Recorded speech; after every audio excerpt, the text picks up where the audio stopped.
자, 오늘의 주제는 말이죠. 네. 1억으로 인생을 바꿀 수 있는 방법입니다. 저는 당연히 1억 전부 다 투자를 하는 겁니다. 내 집 마련하고 그 다음에 시작하겠다 뭐 이런 분들도 계신데, 저라면 이걸 다 투자를 합니다. 그리고 저희 집은 투자한 돈으로 제 집 거주를 마련을 하겠죠. 매수를 하는 방식이 아닌 뭐 월세든, 전세는 어려울 겁니다. 월세 쪽으로 하고 투자를 통해서 더 큰 돈을 벌어갈 것 같습니다. 완전히 그렇게 하고 있죠. 월세로 살고 있으면서 나머지 깔고 앉은 돈을 최대한 빼서 다 투자를 하고 있죠. 내 집 마련을 먼저 해야 된다, 아니다, 투자를 먼저 해야 된다 라고 나뉘겠죠. 장단점이 있으니까. 일단 내 집 마련의 장점이라고 하면 가장 대표적인 게 뭐 안정성이겠죠. 심리적으로든 물리적으로든, 강제적으로 또는 계약 기간이 끝나서 나갈 필요가 없다라는 안정감, 내가 일을 하는데 좀 심리적인 안정감을 받을 수 있고, 집주인의 뭐 허락을 구한다던가 뭐 이런 것도 필요 없고, 뭐 집 인테리어도 내가 원하는 대로 할 수 있겠죠. 내 집이니까. 그런 장점들이 있을 겁니다. 그리고 제가 지금 말씀드린 이제 내 집 마련 취지는 이제 어쨌든 경매로 내 집 마련이에요. 경매로 어쨌든 싸게 사서 내가 입주를 했으니까 대출이자도 사실 같은 시기에 집을 샀던 사람들보다 더 낮겠죠. 대출받은 금액도 적을 테니까 싸게 매수를 한 만큼 그거에 빗대어서 마찬가지로 금액도 적게 묶이겠죠. 왜냐면 남들 9억에 살 때 나는 뭐 8억 5천에 샀다면 대출 금액도 적을 거고 들어간 돈도 적을 거니까. 그래서 이렇게 두 가지를 크게 말씀드릴 수 있을 것 같고, 단점이 뭐가 있을까? 내 집 마련을 하는데 단점이 어디 있어? 라고 생각할 수도 있지만 있습니다. 투자자가 봤을 땐 가장 치명적인 단점이 있어요. 가장 대표적인 게 투자금이 묶이죠. 내 집 마련이라고 해서 대출 90%가 나오진 않죠. 대출 잘 받아야 80%인데 어쨌든 나머지 20% 금액이, 특히 수도권에 사시는 분들은 꽤 큰 금액일 수 있어요. 10억짜리 집을 살 때 80% 대출을 받아도 2억의 돈이 묶이고, 거기에 뭐 세금이나 뭐 내면은 또 취득세를 내야 되잖아요. 그런 관점에서 비용이 더 나오겠네, 내 집 마련은. 그게 또 단점이 될 수도 있겠습니다. 월세는 취득세, 재산세가 없습니다. 내 집 마련을 하면 취득세, 재산세가 나오죠. 그 비용들로 사실 우리는 한 채 더 할 생각을 하는 거죠. 특히 저 같은 소액 투자자는 취득세 정도만 가지고도 한두 채를 또 낙찰받고 매도를 할 수도 있을 것 같아요. 투자금이 일단 묶인다는 게 큰 단점이고, 집을 사는 거기 때문에 비용이 든다라는 게 있습니다. 두 번째가 조금 연관된 거기는 한데, 1주택을 계속 갖고 가야 되잖아.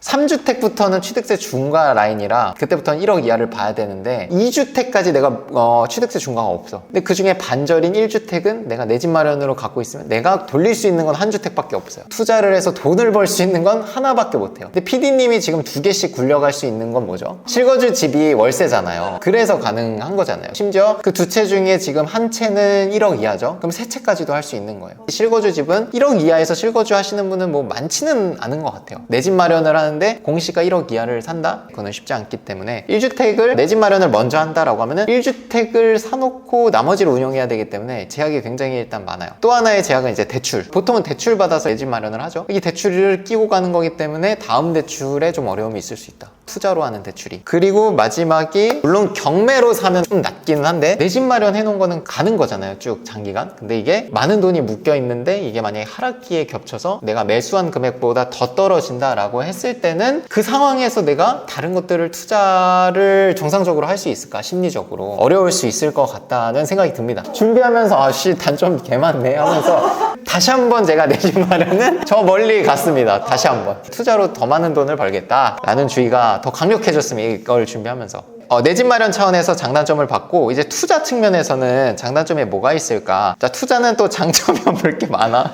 지금은 단타 매도가 가능하고 대출도 가계대출이 아닌 사업자 대출로 풀 수 있기 때문에 보통 투자를 하는데 가장 장벽이라고 해야 될까요? 이게 대출이 안 나온다. 팔았을 때 세금 내고 남는 게 없다였잖아요. 첫 번째는 사업자로 풀고, 두 번째 문제 그 매매 사업자로 풀면 세금이 얼마 안 나오잖아요. 그걸로 다 풀 수 있게 됐기 때문에 이제는 부동산을 2년 이상 보유하는 것이 아닌 단타로 사고 팔고 하면서 최초에 1억밖에 없었던 돈을 1년 뒤, 2년 뒤에 2억, 3억 얼마든지 만들어갈 수 있게 됐다. 2년을 기다리지 않아도 된다는 굉장히 큰 장점이 됐습니다. 4848에서 다시 난 그때 무주택자야. 투자금 더 생긴 걸로 그때 원하면 내 집 마련을 나중에 하세요. 그러니까 투자가 먼저. 한 채는 여전히 또 투자할 수 있으니까 그건 좀 투자를 했으니까 그동안 좀 큰 걸로 굴려가는 방법도 있겠죠. 좀 더 거래가 잘 되고 우량한 물건으로 차익이 큰 걸로. 예전에 2년 이상 보유를 해야 될 때는 투자를 해야 되냐 내 집 마련을 먼저 해야 되냐 해서 내 집 마련을 먼저 해야 된다 투자라는 게 좀 강력했거든요. 4848이 잘 안 되니까. 근데 이게 풀리는 순간 사실 굳이 내 집 마련을 해야 될 필요가 있나? 4848 하면서 돈 벌면 된다. 지금은 투자가 훨씬 더 사실 강력해졌고 저도 여기를 더 밀고 있죠. 최근 영상들을 보면 아시겠지만. 그리고 두 번째가 투자금을 불려 나갈 수 있으면서도 경험치를 쌓을 수 있다는 게 큰데, 결국 부동산은 사는 거는 너무 쉬워요. 낙찰 받는 것도 어려운 건 사실 아니에요. 진짜는 다음 과정인 것 같아요. 낙찰 받고 그 다음 과정들 있죠. 사는 사람이 뭐 싱크대 떼가네, 뭐 나가네 마네, 뭐 배째라네, 이게 진짜 인생의 교훈을 얻을 수가 있다. 그 당시에는 내가 왜 돈 벌려고 이런 것까지 하나 생각이 들긴 하는데, 지나서 나고 보면 진짜 멘탈적으로나 다음 투자를 할 때 뭐 여유랄까? 이게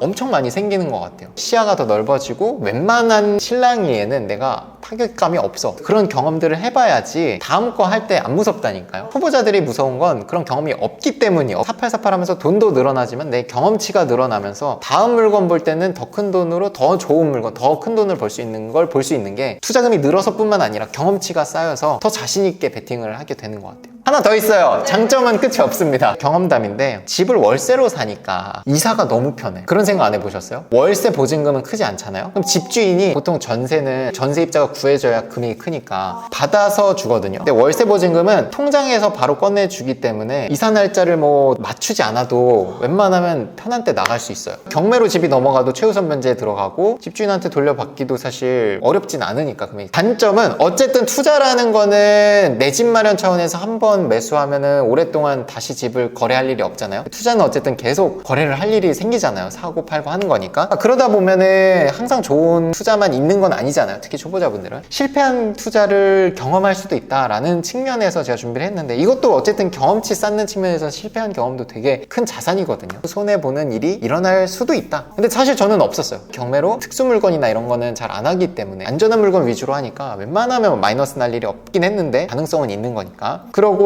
아무래도 여러 주택을 운용하다 보면 시장 하락의 영향이 더 클 수도 있죠. 금액은 작지만 채수가 많아지면 모든 집값이 떨어질 때 하나 떨어지는 사람보다는 10개 있는 사람이 타격감이 10배는 있겠죠. 뭔가 시장 분위기에 따라서 좀 좌지우지 되는, 남들보다 더 클 수 있다. 단기로 사고 팔고 하시는 분들은 사실 크게 의미가 없죠. 그러니까 저는 부자가 되는 데 있어서 그런 위험 요소를 다 제거하고 부자가 될 수 있냐, 그런 건 사실 없는 것 같아요. 부자가 되는 게 사업 아니면 투자잖아요. 같이 하거나. 사업도 그렇고 투자도 그렇고 위험을 아예 0으로 만들 수는 없거든요. 최소화할 수는 있어도. 그래서 저는 1억 정도면은, 1억이 되게 요즘 분위기에서는 애매한 돈인 거 아세요? 큰 투자를 하기도 좀 부족한 돈이고, 그렇다고 소액 투자를 하기에는 좀 있는 돈이기도 해요. 저는 어쨌든 소액 투자 전문이기 때문에 50% 수익률을 보고 단기 매도를 좀 더 해서 2억까지 만들 것 같아요. 2억을 가지고는 한 단계 업그레이드를 할 수 있어요. 아파트를 하건 갖고 있던 거 정리를 해서 다가구를 가든 이렇게 업그레이드를 할 수 있는데, 1억으로는 사실 좀 애매해요. 대출 80% 90% 나오지만 결국 10%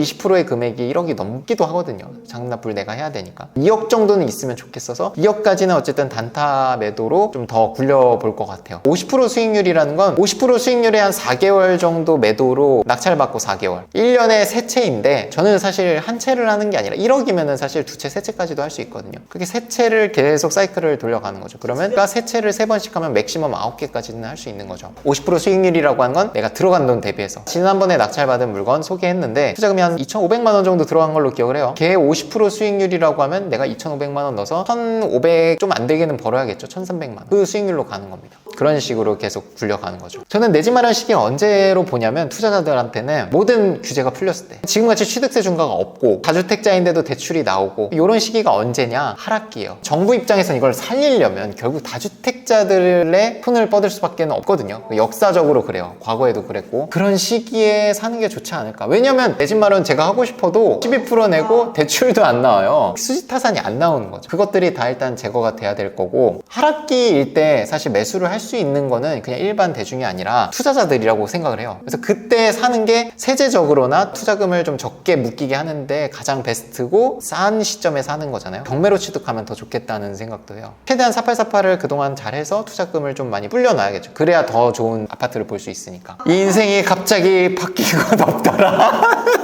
인생이 갑자기 바뀌었어요. 한 방에 바뀐 건 없더라. 뭐 이런 얘기를 써왔는데 자신감이 없어졌어.